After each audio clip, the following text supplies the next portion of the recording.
Hello and welcome. I am here with my hipster sweater, ready to give a cost breakdown of the IMS bearing, flywheel, and clutch project that I just finished.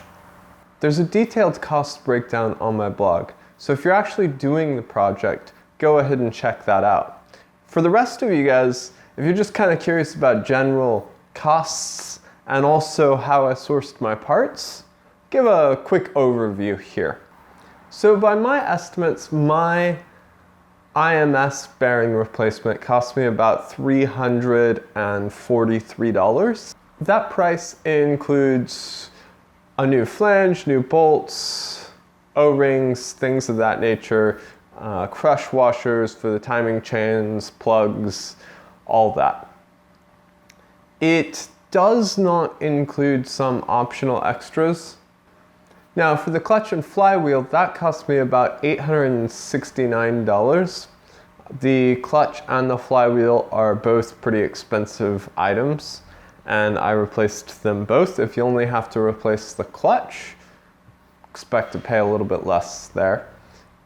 So altogether, that put me somewhere in the neighborhood of about $1,200. Most of which was the clutch and the flywheel cost. So really, all considering, pretty cheap project. Now, I didn't include the cost of my special tools in that because I made them and they really were maybe 40 bucks at the most. So you do have to factor that in. Okay, sourcing parts. Couple recommendations here. First, find the part number of the thing you're looking for. Once you have the part number, you can actually just enter the part number into Google, and you'll see many different websites have it. Now, of course, not all websites are good, reputable sellers, and not all websites have good, genuine Porsche parts or real OEM parts.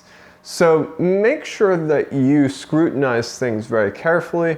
If you don't know how to do that, stick with sites you trust. But if you do know how to kind of look over a website, make sure it's a good website, read reviews, make sure it's very clear what the product is. You can find some pretty good deals just by scouring the internet and searching using a part number. This is also the case when you use eBay, and I do use eBay for parts, but you've got to be really careful about eBay because eBay isn't a merchant. eBay is a collection of hundreds of thousands of merchants. So on eBay, you have some really shady merchants selling some really cheap Chinese parts, and you have some good quality people who are actually selling genuine Porsche parts. And you need to be able to tell the difference.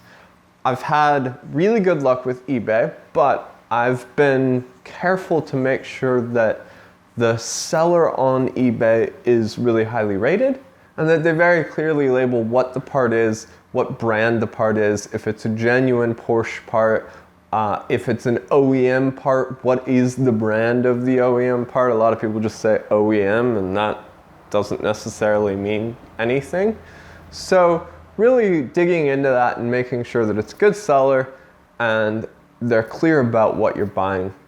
If you do those things, you'll probably have pretty good luck on eBay. You just have to exercise a little bit of caution. Again, if you're not super comfortable shopping online, you can stick to the sellers you trust, but I did buy all of my parts online, and I think I got pretty good prices, and if you look at the cost breakdown, probably agree. All right, that's it. This one's quick. Don't want to give tedious, boring details here. Jump over to my blog for more details on all that stuff. We'll be out of here.